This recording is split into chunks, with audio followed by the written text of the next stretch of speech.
আসসালামু আলাইকুম প্রিয় বন্ধুরা, আপনারা দেশ ও দেশের বাইরে থেকে আমার ভিডিওটা যারা দেখবেন হ্যাঁ লাইক কমেন্ট শেয়ার করবেন আর শিখতে লবেন যে কেউ যদি রাঁধতে না পারেন মোর ভিডিওটা দেখে শিখবেন। এই যে দেখেন মুই প্রথমে তেল দিলাম, তেল দেওয়ার পরে এই যে দিলাম রসুন, এরপর দিলাম পেঁয়াজ, এরপর দিলাম নুন। এখন দিয়া এরপর তো লাড়াচাড়া করতেছি কতক্ষণ করবেন, একটু ভাজা হবে। এরপর দিয়ে দিচ্ছি কতখানি হলুদ। এখন দেবেন এটা আপনার ইচ্ছা মতো। এই যে এরপর দিয়ে দিলাম একটু পানি, নাইলে পুড়ে যাবে। এরপর দিয়ে দিলাম কি মরিচের গুঁড়া, শুকনো মরিচের গুঁড়া। এখন এটার একটা কাহিনী আছে, শুকনো মরিচের গুঁড়া কি লিখে দিলাম হ্যাঁ জানেন? দিলাম যাইয়া মুই এর মধ্যে শোল মাছ দিয়ে রাঁধি দেখা শুকনো মরিচের গুঁড়ো দিতেছি।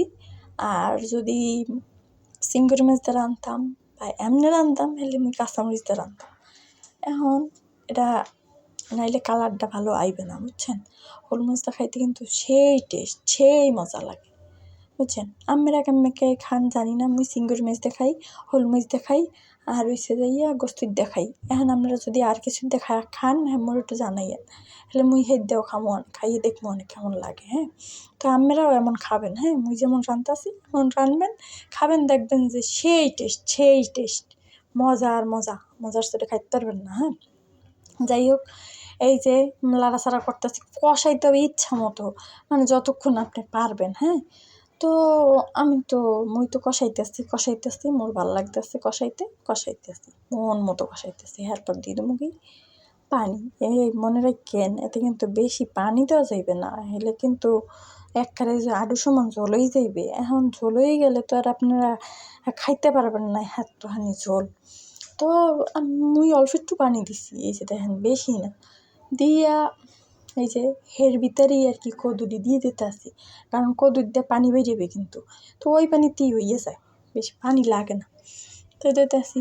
ভালো কথা, আরেকটা কথা কিন্তু, হ্যাঁ, যে মোর প্রিয় নবী হজরত মুহাম্মদ সাল্লাল্লাহু আলাইহি ওয়াসাল্লামের প্রিয় খাবার কিন্তু কদু। তো আপনারা কিন্তু কেউ অবহেলা করবেন না আর বাজে কমেন্ট করবেন না। হ্যাঁ, যে মগো প্রিয় নবীর এটা পছন্দের খাবার, তার মানে এটা মগও পছন্দের খাবার, অবহেলা করা যাইবেই না।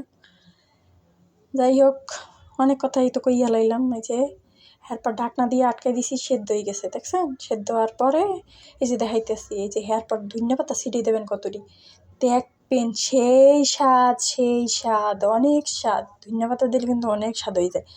এখন আপনারা খাইবেন। এরপরে তো মোর ভিডিওটা কেমন লাগলো, কেটা কোথাতে দেখতে আসেন জানাইবেন।